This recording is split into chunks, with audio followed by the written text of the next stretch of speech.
नासिर मदनी वो है जिसने हर स्टेज उत्ते जा करके बयान किया है, हर मसलक वकील पुलिस जज मतलब कि जेड़ा भी कोई स्टेज मिला है, नासिर मदनी वाहिद वो मौलवी है कि जिस मौलवी ने हर स्टेज उत्ते जा करके बयान किया। ज़रा सुनियो। दीन वाले मुक गए ते दीन मुक जाएगा इंशाअल्लाह। मैनू यकीन है जब तक दुनिया ते आलमे दीन जिंदा नहीं, मोहम्मद अरबी दा दीन जिंदा है और आलम मुक जाएंगे, दीन मुक जाएगा।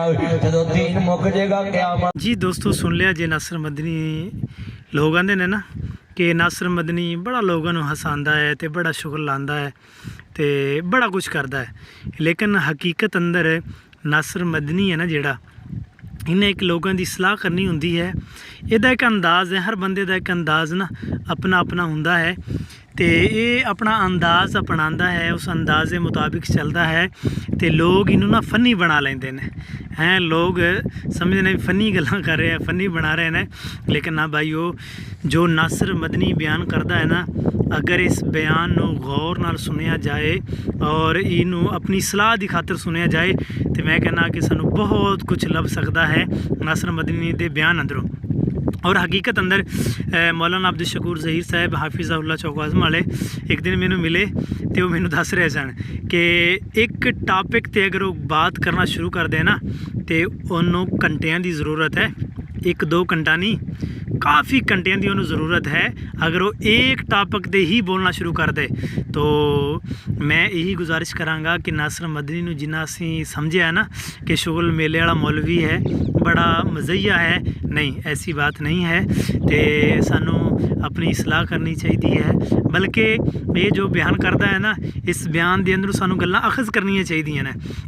नासिर मदनी वो मौलवी है कि जेड़ा हर स्टेज ते पहुँचा, हर स्टेज ते, और अज तक मैं तकरीबन कोई मौलवी ऐसा नहीं देखा कि जिन्हें वकीलों को खिताब किया होए, कॉलेजां अंदर यूनिवर्सिटियां अंदर पुलिस वालियां उन्होंने खिताब किया होए तो वाह नासिर मदनी बल्ले तू वो वाहिद इंसान है कि जिन्हें पुलिस वालियां वकील वालियां हर शोबे वो जिस तरह कि जेड़ा भैणां दे ते धियां दे हक खाएगा अल्लाह रूटा बैठा फेरेगा खबर अंदर। तो मतलब कि वो बंदा ना इसलाह करता है, तो इसलाह की गरज के नाल जेड़ा बंदा नासिर मदनी नूं सुनदा है ना तो मेरे ख्याल अंदर वो बंदा अपनी सलाह ज़रूर करे। तो और कई जिन्हें कहते ना जिन्हें मुखालिफ होण इन्ने सज्जन ते बेली भी होंदे ने। तो सही बात है कि कई नौजवान कई अहबाब नासिर मदनी का बयान सुन करके राहे रासत उते ने, माँ बाप दे फरमा बरदार बने ने और माँ बाप की फरमा बरदारी के हवाले दे नाल नासिर मदनी का बड़ा टॉप क्लास बयान है, एडा ज़बरदस्त बयान है, एडा ज़बरदस्त बयान है। अगर उन्होंने दिल लगा करके सुनिया जाए अपनी इसलाह की खातर तो इंसान को बड़ा कुछ मिलता है नासिर मदनी दे बयान अंदरों। तो जिन्नी असी मुखालफत करने ना, अगर असी इस बंदे नूं चुक लईए ना इज्जत दियां निगाहां दे नाल तो मैं कहना यार है तो समझिया करो अपना ही है ना।